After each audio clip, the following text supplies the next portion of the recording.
Welcome, welcome, welcome. You're listening to the Ask Brien radio show on KHS 1220 in 98.1 FM. We started our show, wow, back in January of 2017.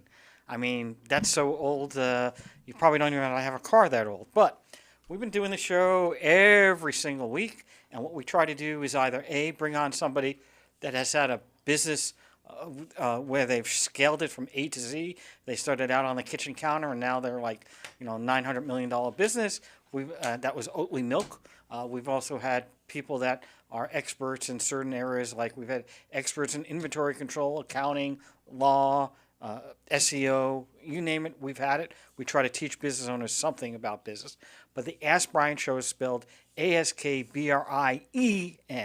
And every week, people ask us, why is it spelled with an E? And everybody says that when I was growing up, Brien was spelled BRIAN or BRYAN. And why in the world are you spelling it BRIAN? You're not Irish.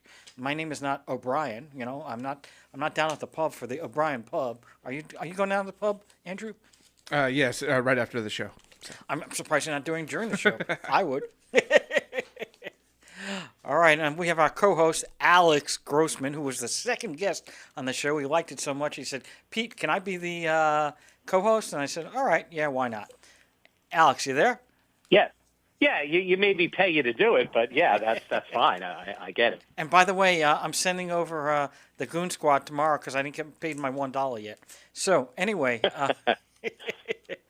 Anyway, Alex. Is that a Mortimer dollar? Is that a Mortimer dollar? Exactly.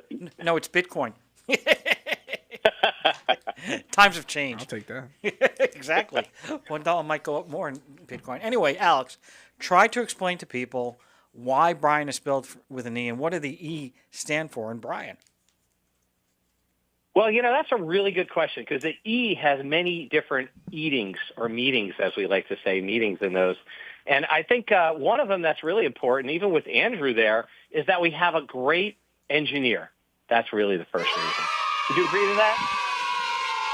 Well, definitely. Certainly the audience does. Did you hear the screaming? I loved it. Yay! No, we're proud. Andrew and I, actually, Andrew was around when I started here back in 2017. Yeah, I believe it was the He was a pup. first one. He was a pup. Yeah.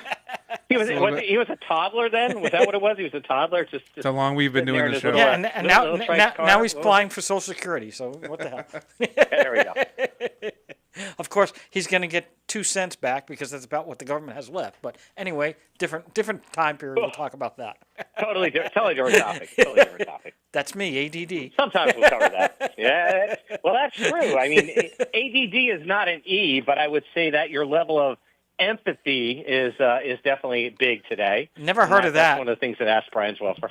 Never heard of that Not at all, because it goes along with the other E, which is what you have and you excel in, which is ego. Hey, just because my ego can't fit through the door doesn't mean anything.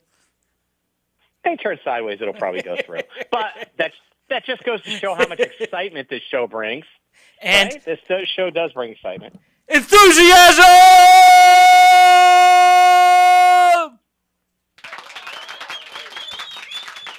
And anyone still has a knowledge about an E. Yes, eardrums are gone. That's one of the things. We should have warned our guests, but I'm bleeding out there. Yes, we didn't. We decided, you know what? He has to have the full experience. Can't have the full experience if he knows. So yeah. Well, I think our guests will also help with the other E's that are really important, which is education of our entrepreneurs that are mostly our audience. Well, and don't forget your favorite algorithm. My algorithm? Yes. Actually, I heard someone quote this exact same thing on another show just the other day, and that was all about the big E's, which are experts. Wow. Another show. Well, I think I have that copyrighted. I have 8 years of shows on that. I'll have to file that copyright infringement case. I don't have enough legal work to do right now. Anyway, yeah, so an expert, we determined that in order to be an expert, you have to do something for at least 5 years to be really, really good at it. To say, hey, I've been through the ins and outs and I know something. So we determined if you're going to be doing something for 5 years, 40 hours a week, that's 2,000 hours, times 5 years is 10,000 hours. So we determined that to become an expert on our show, you need 10,000 hours. And we determined that if you are an entrepreneur, I mean, Alex is an entrepreneur, and he works, what, 2 hours a week? How many hours a week you're working there? At least two a week, yeah, maybe. I mean, since 2017, you started the show, I've done 3 different businesses. So, yeah, it's at least 2 hours a week, maybe. Well, and that proves that you're an entrepreneur because you're in 3 different businesses. I am, yeah, yeah. And currently you're working, what do you work, 8 a.m. to 4 a.m.? Is that your hours right now? Yeah, sleep is optional, and if you're an entrepreneur, sleep is definitely optional. There's no doubt about it. Anyway, we do have a big show today, and just like what's that guy named Sullivan said that really big show today. All right, so we have a big show, and we have a big guest, and we're gonna interview him. So we're gonna go right into the show. Here we go. All right. Now, if he hasn't said, what did I get myself into? Why am I here? And what's going on? I never would have done this. Robert, are you there? I'm here, and what did I get myself into? We will find that out. Don't worry about anything. But people don't know who you are, so let's just quickly go over a little bit about your background. So, and I don't need to know when you were 5 years old riding your tricycle, but, since you started your business career. Yeah, absolutely. Robert Brill, 22 years in the advertising business, started in 2003. For the last 12 years, been building Brill Media, also digital advertising and marketing, and our mission is to eliminate guesswork from the marketing process. Wow, that's pretty. And you started this business, Brill Media. Was that started 22 years ago, or you started that recently? I started my company in 2013. So first 10 years working at doing big corporate media buying, running ads, and then went out on my own. Wow. So when you decided to go on your what was the spark that said you're working somewhere for conglomerate B and you decided you want to go out in the real world? It is the real world, I shouldn't say that. But on your own. What made you decide that? Oh, there were several things. I started having these ideas and these perceptions of what I could be doing that I wish we could be doing differently. I really just wanted an opportunity to see if I could bet on myself. I had these ideas of how we could make money online and how big brands and small ones could use the internet to reach people effectively. And the thesis proved out to be effective, and we've been going strong for the last 12 years. So when you started out, was it just yourself, or did you have anyone with you? Well, so technically, I'm 100% owner of the business, but I have to say my wife has been there with me every step of the way. We had just met when I started the business. In fact, she encouraged me to start the business. And I'm quite confident that this business wouldn't be what it is today if it wasn't for her backing and really her consultation and helping me make good decisions. So take that as you may. So your wife is actively involved in the business? No, she's not, which is good. It's more about when there are big decisions, she's the one that comes back to, I go back to, and she helps me make the right decision. She does help from time to time, but she doesn't have an active role. She's not managing clients or HR or anything. Really what she's doing is the inevitable, which is the day is over and I have things I need to run past her, just ideas, concepts. What do you think about this? How should we approach this other topic? And so, of course, I get good advice from her. How did you get your first client? So my very, very, very, very first client, I never got paid for. In fact, this person stiffed me for like $700. It was glorious. He was supposed to pay me this person was supposed to pay me $2,500 for some work on Twitter. He paid me a check for $700. I didn't realize it until a few weeks later, but the check had bounced. And I was like, oh, this is great. I'm doing great, guys. Let's continue this. I like the pain. And that was my very first client. Yes. And what kind of campaign was that for on Twitter? This was some process I had developed to get followers on Twitter that could turn into customers, and we had this system where we would engage with people on Twitter. So I got this person like tens of thousands of followers because he wanted a platform to reach people and talk about some travel things he was doing. And but that was not, as a business model, that was short-lived for several reasons. Number one, it was hard to automate. It would actually be quite easy to automate, but the platform didn't like that type of automation. That's the first thing. And then secondly, the zone of genius where we live is media buying, delivering ads on Facebook, Google, hometownstation.com, and ensuring that these ads reach the right people when they're in the moment of making buying decisions. And we've developed something called the growth engine that we install. It comes in 3 systems, and the idea fundamentally is use advertising to be everywhere to your ideal customer, so it seems like you're a massive company, even if you're not, to ensure that people spend money with the business on demand. Well, how do you do that if you don't have a lot of money? I mean, I want it to be the next LegalZoom.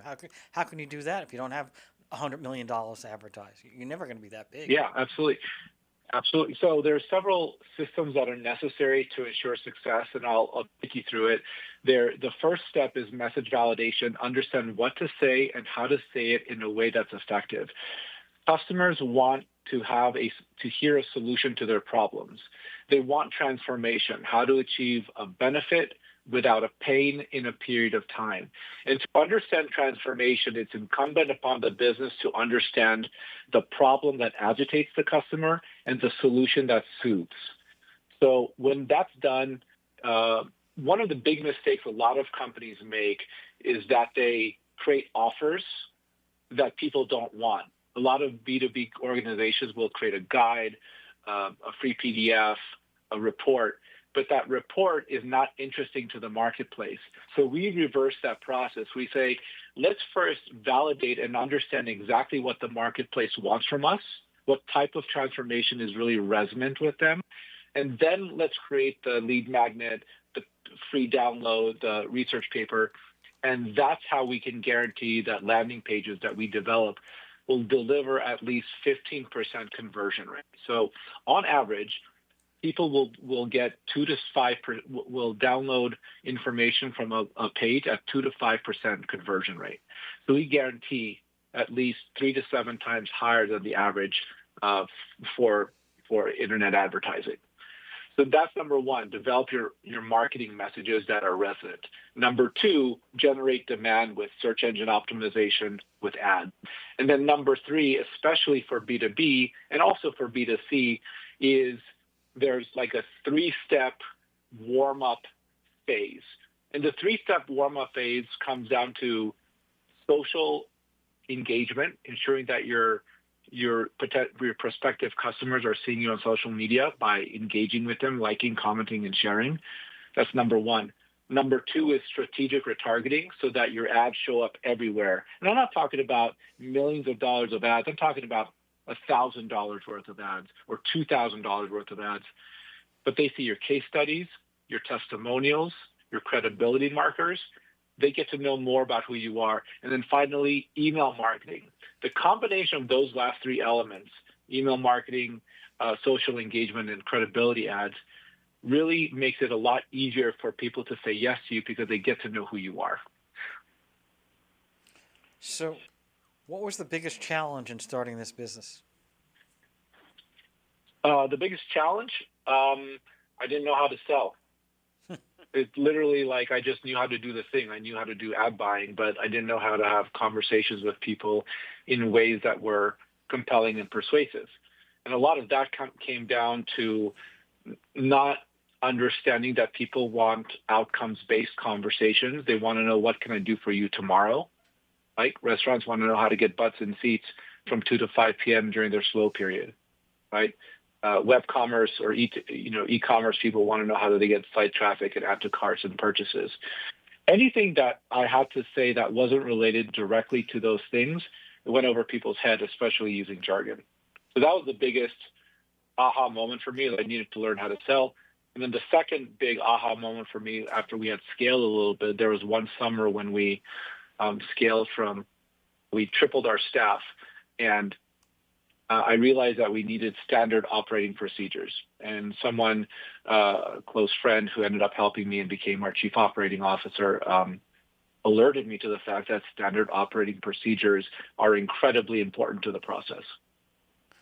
So when you have standard operating procedures, though, in a business, this is kind of a little bit off topic here, but you have standard operating procedures. I mean, every situation is different, and every person is different. So you can have standard operating procedures, but you have to go a little bit off the cuff sometimes when a problem develops, even if it is in the book. So you're not going to memorize the book and repeat it in monotone, right? So how do you adjust for that? Absolutely.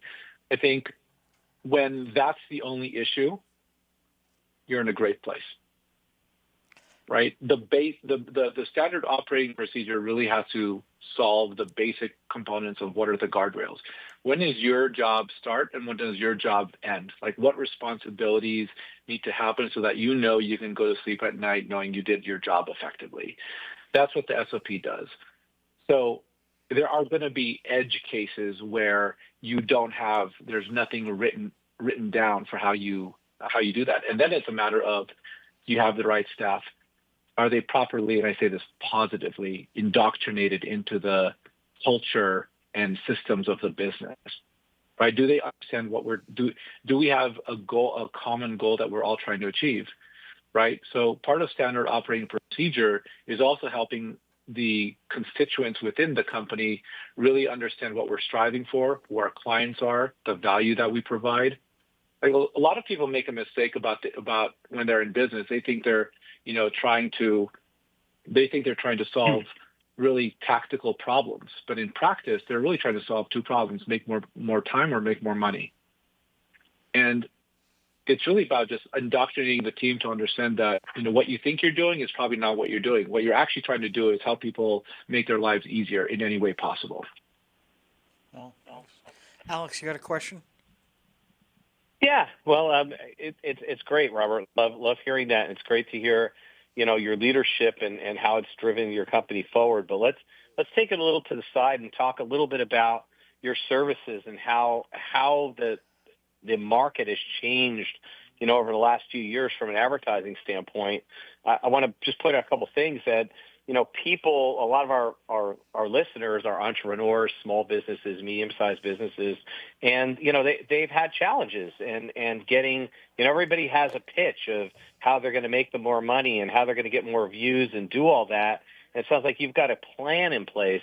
But, people generally buy from people, and that's why influencers are important to people. And demand generation, you're talking about, getting better returns on your ad spend. But the question is, sometimes they need people to help them develop ads and really craft that message. Is that something that you guys do? And is that something you've found is effective for people? Yeah. No company should spend money on, if you're spending more than $500 a month on ads, it's like you need a messaging strategy. And the reason for that fundamentally is that it doesn't make sense to throw up ads and you cross your fingers and you hope for the best, right? There needs to actually be a system in place to understand, if an ad doesn't work, why doesn't it work? If an ad does work, why does it work? And this is what we talk about, what we mean when we say eliminate guesswork from the marketing process. Like, when a person sees an ad on like Facebook or Instagram or TikTok, or when you're reading the news, you have about 2.5 seconds to capture someone's attention, to divert them away from what they were doing, brain rot, doom scrolling, researching something, to potentially spending money when they weren't intending to spending money with your business. The first thing the user sees is a headline. And the headline has to communicate some level of transformation, how to achieve a benefit without a pain in a period of time. Next, their eye looks for the image. Does the image communicate well with the headline? Right? Does it reinforce the headline? And then finally, if you're on like Facebook, you're going to see text at the top. If all of that works, you're going to get the click. You've earned the click. Now you've got to get people to a landing page. Most landing pages get 2 to 6% conversion rate. Ours guaranteed get at least 15%.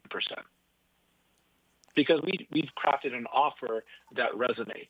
And the way that this happens is by doing low-cost, high-impact ad tests inside Meta. Because the algorithm has the ability to find who your best customers are and give them messages, and we have the ability to interpret that data in a way that's going to be fruitful for the business. We're going to take a quick break. We're going to take a quick break. You're listening to the Ask Brien Radio Show on KHS 1220 and 98.1 FM. We'll be right back. Welcome back. You're listening to the Ask Brien Radio Show on KHS 1220 and 98.1 FM. Like no other station in the world. And we are like no other station in the world. Why is that, Andrew? Because we're number one. You know that. Exactly. All right. Robert, you there? I'm here. Can you hear me? Yes, I can. We did have a technical difficulty, so I think we did lose our co-host, Alex, but so I'm going to be taking over the show for the rest of the way. Now, a couple questions we have. And by the way, did you want to add anything? Because we did kind of have to cut off in the middle to go to a commercial break. Is there anything that you wanted to add on? No, not at all. No, this is good. Thank you. Okay. So when a client comes to you, I guess there are different types of groupings of people, right? Some people may have no internet thing. Maybe some of them have a website. Some of them have a website. It's not really growing, or they don't know much about it, which has been there. And some of them may have a website that's making all their revenue off of it, right? So there are different groupings. Do you adjust your messaging based on where they are in the process of whether or not they have a website audience or not? Yeah, absolutely. Every business has to start from somewhere, and we start by understanding the messages and then delivering advertising communications to people to get people to understand the capabilities or the opportunities on the website. And then from there, we engage with them in that growth marketing warm-up phase so that they appear everywhere. But the idea is to create this predictable and reliable system of growth for a company. So these systems work for startups that don't have a website. We've done that. And it works for big brands that are spending hundreds of thousands of dollars a month in advertising. So when you have a small one, right?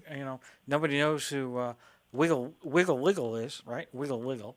And so, nobody's going to see an ad and say, oh, I know Wiggle, so they're good at XYZ, right? Or they make the best widget I've ever seen, right? So people don't know that. So when you do an advertising campaign for someone like that's brand new, where are you focusing? Probably on a network that has a big capacity like a Facebook or something, and the ads aren't as expensive as other places, or how do you do that? Yeah, so the first thing we would do is go through our message validation process to understand what gets the market really interested in what they have to say. And then it depends on their audience because, some business audiences might be on LinkedIn. Once we validated the marketing messages, we would go to LinkedIn. Google is really good for capturing immediate intent.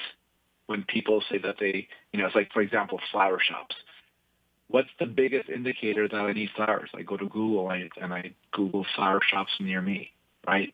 So that's a big indicator. But not all businesses can benefit from that type of direct indication of interest, right? So we craft systems that generate demand. So like, for example, connected television, so streaming audio in Hulu and Roku is going to be good for creating new demand, getting people in to know that you exist. And then Facebook and Instagram might be good towards the bottom of the funnel to get people to learn more about your business and buy stuff from you. So a big part of the success here is going to be crafting a strategy and understanding the key performance indicators for every part of the marketing funnel. So we're going to be taking a break in about 30 seconds, but I know what a funnel is. But a lot of people are telling me that, that's how they pour a big drink into a small glass. So If you can explain Right. what a funnel is to other people. Well, we're going to be taking a break in about 30 seconds. So I Yeah. don't have a lot of time, but maybe just quickly go over what a funnel is, and then we're going to get A into funnel, yeah. yeah, a funnel is a path that consumers follow, and typically they move from not knowing who you are to knowing you, and then they might want to learn more about your pricing and your offers. And then finally, they're going to be ready to buy. And those three actions require different types of messages so that you can push people through this exercise, through this funnel. All right. Well, we're going to be taking a quick break. Our sponsor is Legal Steps, LEGALSTEPZ, and we're going to be taking a word from our sponsor. You listen to Ask Brian on KHTS 1220 and 98.1 FM. Well, thank you, Jen, and thank you to Legal Steps for sponsoring our show. We have our guest, Mr. Robert Brill. Robert, you there? I'm here, Peter. Okay. We had technical difficulties, so it made me a little bit more concerned we didn't pick it up. So, couple questions. So, it sounds to me like one of our E words, which is empathy, is very important for what you're doing, right? You have to, in trying to create a message, you're trying to figure out what message might work. And so, it seems to me there's a lot of empathy in that respect that you're trying to figure out, well, what does somebody, if I have an advertiser XYZ and they're selling the widget, the new advanced widget, you have to kind of empathize with the customer and try to figure out what's going there. So it sounds to me like empathy actually is a big factor, even though it's, not technically business oriented per se. It's a very important factor trying to figure out to come up with your ideal messages and your ideal customers. Do you agree? Yeah, I mean, understanding, putting your brain into the mind of your ideal customer is an act of empathy at scale. Right? The sooner a business understands what exactly about your solution agitates the customer that you can then use to solve in your marketing process, like that's when you start to get into the mind of the customer. You start to understand their pain points. The minute you have the ability to communicate to the customer that you understand them, that's when their mind opens up to the giving for the customer, giving them the possibility that they might spend money with you, because you will make their life better. And the pains that get solved could be, very superficial pains. Like I need something that looks better or tastes better. I need a good steak or something like that. That's not exactly life-changing, but it is important. Or you could have big, deep, dark, secret pains that keep people up at night, right? And if you have a solution to those, people will eagerly throw money at you because you give them a way of seeing a future without the obstacles that you present that they are currently experiencing. It's interesting because the way you talk about this, I started my career at mailboxes, etc., which is now called the UPS store, and the vice president for sales, he taught, and I was not in sales at the time, but he was talking to a sales rep, and this has resonated with me about selling, and that is take away every single objection, and they have to buy. Concept being that if you know all those pain points, if you know all the reasons why not, then there's no reason why they won't say yes. And it's similar concept I think you're using there, right? You're trying to come up with all the different reasons, all these pain points. You solve all the pain points, then the message should resonate. You agree? Absolutely. And then in my opinion, every part of the marketing funnel should be validated, because a lot of companies are spending thousands of dollars just guessing what customers want. They're guessing at the messages. They're guessing at the offers. And when you distill all these elements down to their basic form, you can then test the different variables so that you understand what works and what doesn't. When you look at an offer is just a compromise. Is compromised of two different things: transformation, how to achieve a benefit without a pain in a period of time, and a hook. And the hook is free PDF, free download, free strategy conversation, or for some sort of financial incentive, buy one, get one free, $100 free credit, etc. So when you start to break things down into its constituent parts, it becomes very easy to reassemble them in a way that's going to be highly valuable for the business. Now, having said that, give us not your example because you're very successful and have done well. Name a company that started with you that was kind of in the startup phase, didn't have a lot going on, that has been very successful. You don't have to share the name of the company, but you can just tell us, how they started and how well they were able to do, within a 2 or 3 year period. Yeah, so there was a company that came to us, and they're another marketing firm, and they're actually more of a services firm with a marketing component. They're a company that served 55 different flower shops. So order management system, content management. So order management is like, when an order comes in online to a flower shop, they help fulfill on that order from remotely. They do content management, meaning the images of flowers that are on the website are managed somewhere. And part of what they were doing is managing the Google ads. This company every month was losing $85,000 on their Google ads, which is completely unsustainable. And they were a startup. They were maybe a couple years into their business. They had achieved some pretty rapid growth.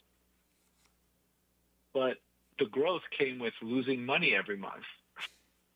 So they started working with us. We did aggressive triage on their Google accounts. And within 3 months, they turned that $85,000 of losses into $36,000 a month of profit, which allowed the company to become much more successful because they weren't losing a ton of money every month. Oh. And the way we approach that is just looking at the fundamentals, optimizing aggressively. We lowered the cost to acquire a new order by 69%, which made all the difference in the world.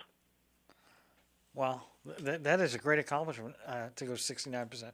We got to take a quick break. You're listening to the Ask Brien radio show on KHS 1220 and 98.1 FM. We'll be right back.